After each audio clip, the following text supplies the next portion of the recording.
gue pasang di mana-mana tapi kok gue nggak kelihatan ya?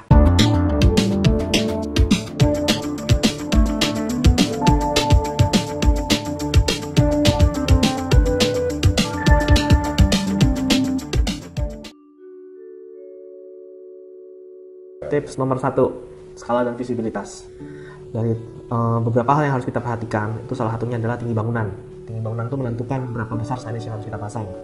Kemudian, dari mana signage itu akan dilihat? Apakah itu dari trotoar, dari jalan raya, elevated highway, ramp, atau yang lain misalnya. Dari gedung sebelah mungkin. Jadi faktor berikutnya adalah, apakah di daerah situ pohon itu menjadi masalah? Apakah gedung lain menghalangi signage kita?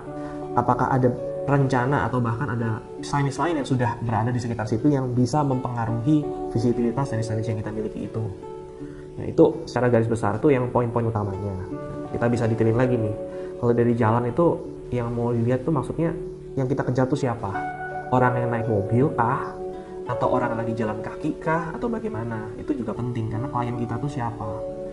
Kalau kita pasang, kemungkinan juga dilihatnya bukan dari jalan tapi dari gedung tetangga.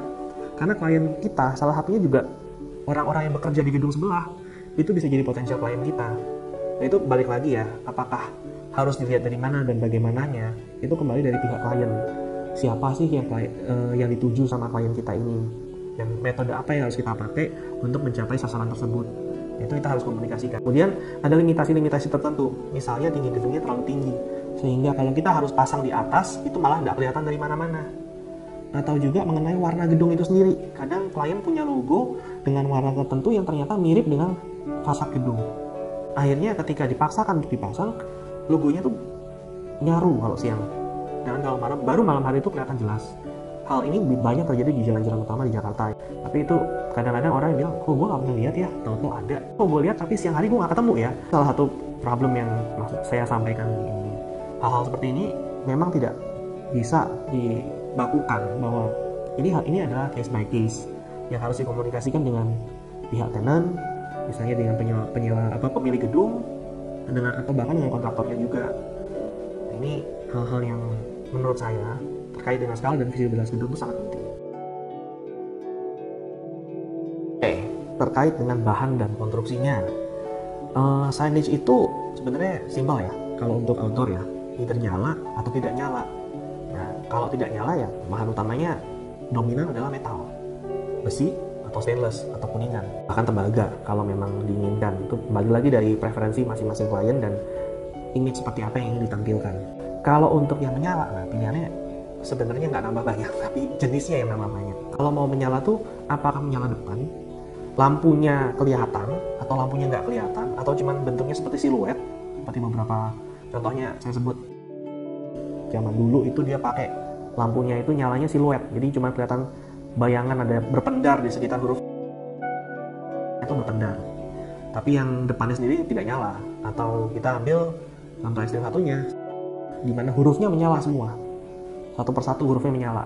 Nah, bener mana? Itu nggak ada bener salah, itu semua balik ke preferensi klien dan standar guideline mereka. Kalau Anda nggak punya guideline bagaimana? Nah, lebih baik Anda tentukan supaya dari satu lokasi ke lokasi lain, signage Anda tetap konsisten. Jangan sampai di gedung ini bentuknya seperti apa, di gedung lain bentuknya seperti apa. Lokasi A, bahannya stainless, lokasi B, warnanya misalnya.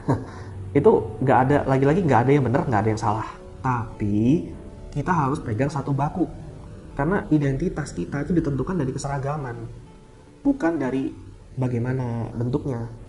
Karena kalau kita ambil contoh lah ya, gedung Dharmala. Gedung Dharmala tuh dulu memang ada namanya Gedung Dharmala Sakti, tapi ikonnya itu karena dia udah saking lamanya, ownernya sudah berubah pun kita tetap ngomongnya Gedung Dharmala. Nah, itu salah satu contoh keseragaman dalam arti benda ini tidak berubah dalam waktu yang lama, atau keseragaman dalam artian di mana-mana bentuknya sama, di mana-mana warnanya sama. Nah, itu adalah bentuk identitas yang kadang-kadang transcending the design, transcending the actual construction. Nyala atau tidak nyala, bahannya apa. Yang lebih penting adalah konsistensi dari penampilan tersebut, warnanya, bentuk pencahayaannya. Kalau dimensi kita nggak bisa bilang karena itu harus sesuai dengan kondisi masing-masing ya. Peletakannya itu juga penting, dan siapa yang dituju itu jangan berubah.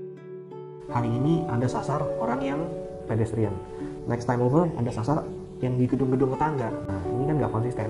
Hal-hal ini yang menyebabkan pertanyaan kayak, gue pasang di mana-mana tapi kok gue nggak kelihatan ya. Nah, ini yang kita hindari.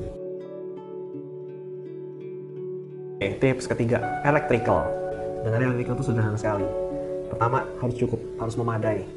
Kedua, harus accessible, harus bisa diakses. Ketiga, harus bisa di-maintain. Dan yang terakhir, harus di-planning. Gimana? Coba saya jelaskan ya. Memadai itu, misalnya Anda membutuhkan power 3000 watt. Apakah MCB-nya cukup? Apakah kabelnya memadai ikutin standar nasional? Nah, itu penting. Power supply-nya sendiri. Kalau menggunakan power supply, sumber daya, dan ada yang konsumsi dayanya, apakah sumber daya Anda memiliki SPR yang cukup? Jangan sampai power supply Anda dipasang bekerja 100%. Itu udah pasti cepat mati, cepat rusak. Yang berikutnya adalah akses. Ketika kita menggelar kabel dari satu titik ke titik lain, kita harus memastikan bahwa apabila terjadi sesuatu dengan kabel tersebut, kita bisa menggantinya. Apalagi kalau rencananya kita nggak lama di sana, kita nggak permanen di sana. Misalnya kita mau pasang di suatu gedung, di atas gedung tersebut, dan kita hanya sewa gedung tersebut hanya 5 tahun. Tapi yang Anda lakukan adalah menanam kabelnya di dalam tembok. Suatu hari ketika Anda harus pindah dari gedung tersebut, Anda nggak bisa balikin gedung itu ke posisi aslinya. Dan akan terkena biaya reinstatement yang besar sekali. Kabelnya kegedean, atau kalau kegedean sih nggak apa-apa ya. Kabelnya kekecilan, kita mau rubah ukuran sanit kita dari 5 meter menjadi 20 meter misalnya. Kabelnya nggak bisa dipakai lagi, terus terbuang dengan investasi kita. Nah, itu salah satu contohnya. Tuh, maintenance kemudian. Maintenance itu seperti apa? Pada umumnya, dan sepertinya praktek umum adalah memberikan kotak panel di mana seandainya sanit tersebut ada trouble, kita bisa matikan. Itu bagus sekali, dan memang itu yang menurut saya sudah hampir dilakukan oleh semua orang sekarang ini. Tapi, taruh panelnya di lantai 50 dan aksesnya harus pakai gondola. Nah, apa gunanya kita pasang panel di situ? Kita harus pasang panel di tempat yang mudah dijangkau dan bisa dikontrol. Ketika sanit tersebut bermasalah, segera matikan. Supaya masalah yang kecil tersebut tidak jadi masalah besar. Kalau cuma masalah konslet, short, ya sudah. Tapi kalau dipaksakan, itu kan bisa terjadi kebakaran. Dan kita kan nggak pingin hal-hal seperti itu terjadi. Oleh karena itu, make sure bahwa perkakas yang kita pasang, panel yang kita pasang, equipment apapun yang kita pasang, itu bisa dijangkau. Dan secara realistis dijangkaunya, bukan oleh Superman. Kita harus benar-benar bisa akses tempat itu ketika terutama dalam case emergency, untuk bisa melakukan maintenance. Itu penting, tapi kadang-kadang kita lupa ya. Atau kemudian kesalahan terbesar adalah semuanya digabung jadi satu. Satu sinus bermasalah, sinus satu gedung terpaksa harus dimatikan. Kunci panelnya diumpetin, buka panel nggak ada keterangannya. Ini MCB buat matiin yang mana? Ini ya hal-hal yang terkait sama praktek keseharian, kesalahan ketika pembuatan, kekurang matangan dalam planning ya. Hal-hal semacam ini nih ya berakibat fatal tidak pada hari pemasangan, tapi beberapa tahun kemudian bahkan. Jangan sampai terjadi seperti ini. Kemudian terakhir adalah plan. Harus terplanning dengan baik. Untuk menghindari masalah-masalah tadi yang kita sebutkan di awal, memadai, aksesibilitas, dan maintenance, itu kita harus planning.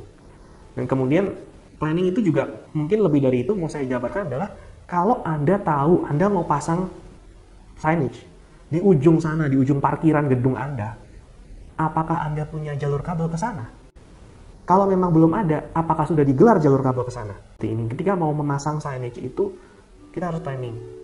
Jangan pasang sesuatu karena, aduh iya saya lupa, aduh iya ini kayaknya bagus di sini. Kita harus planning supaya sejak signage itu digambar sampai dipasang, dan ketika nanti suatu harus dibongkar, kita sudah tahu kita harus ngapain. Lokasi dan penempatan, tips nomor 4. Lokasi dan penempatan ini penting dalam artian kita ini cuma bisa berfungsi sebagai dua. Satu, sebagai pemilik dari area tersebut. Kedua adalah penyewa dari sebagian area tersebut atau pemilik dari sebagian area tersebut. Jadi tidak semuanya milik kita. Lokasi dan penempatan ini sangat penting untuk menandai apakah area itu milik kita atau bukan. Ketika orang lain yang bekerja atau berada di area tersebut atau yang berlalu lalang di area tersebut, itu sedikit banyak memahami bahwa mereka telah memasuki area yang Anda kuasai. Posisi dan penempatannya ini penting karena jumlahnya itu harus memadai. Jangan sampai ada area yang tidak terjangkau dengan posisi signage yang Anda buat. Seperti pada umumnya ya, area parkir. Dari parkir itu jangan sampai orang tidak tahu lobi gedung di mana dan yang mereka tuju siapa. Kalau Anda sebagai tenant, ketika orang tersebut berada di properti Anda, jangan sampai dia tidak tahu kemana harus pergi. kemana harus, misalnya toilet di mana ya, bukan cukup nggak cukup, karena berapapun jumlahnya kalau penempatan kita salah orang juga nggak perhatian. Penempatan itu sangat penting, terutama di area-area pendukung, area-area sarana gedung, misalnya area parkir, basement, taman. Ketika orang itu berada di sana dan signage itu ditempatkan dengan tidak benar, maka orang akan merasa tersesat. Nah, kelima, perawatan. Nah, kadang-kadang perawatan itu sesuatu yang sering sekali dilupakan. Padahal kita tiap hari mandi. Nyuci signage itu perlu dan memang harus dilakukan secara rutin.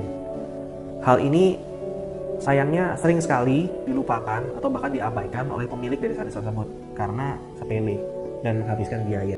Oh ya, bagi yang memiliki tips-tips lain selain yang barusan sudah disebutkan ya, boleh silakan tulis di kolom komentar. Mungkin ada yang mau ditanyakan, mungkin ada yang mau didiskusikan, silakan bisa disampaikan. Itu juga dengan signage, terutama apalagi Anda memiliki signage yang dominan berwarna cerah, putih, merah muda, oranye, hijau.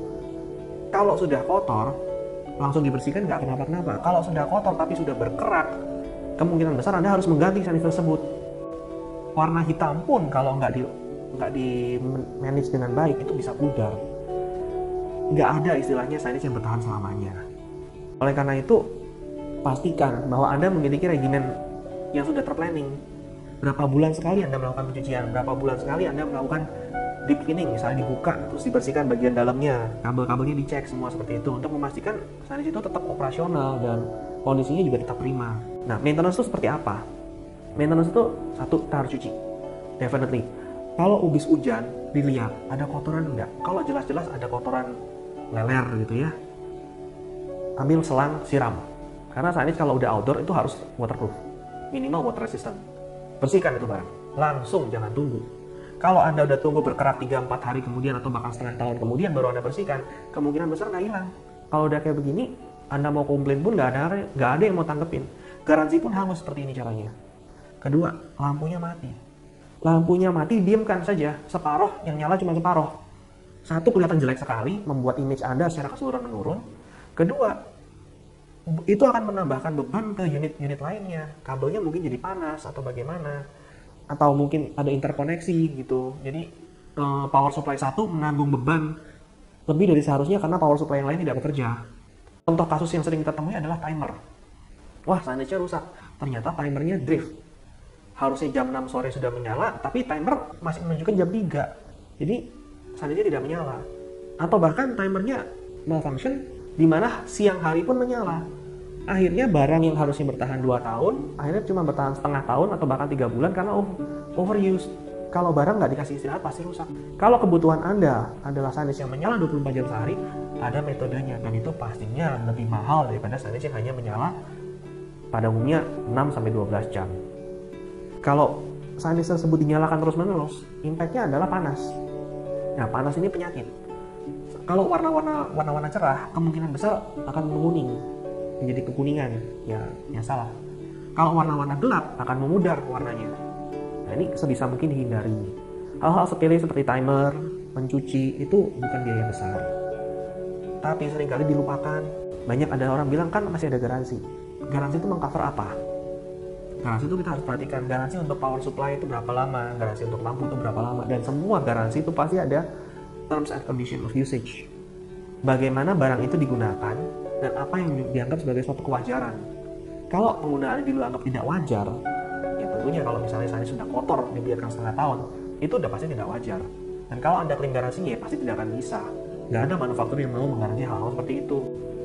Termasuk juga hal-hal seperti gondola membuat vinyl signage Anda robek, itu juga nggak bisa diklaim garansi.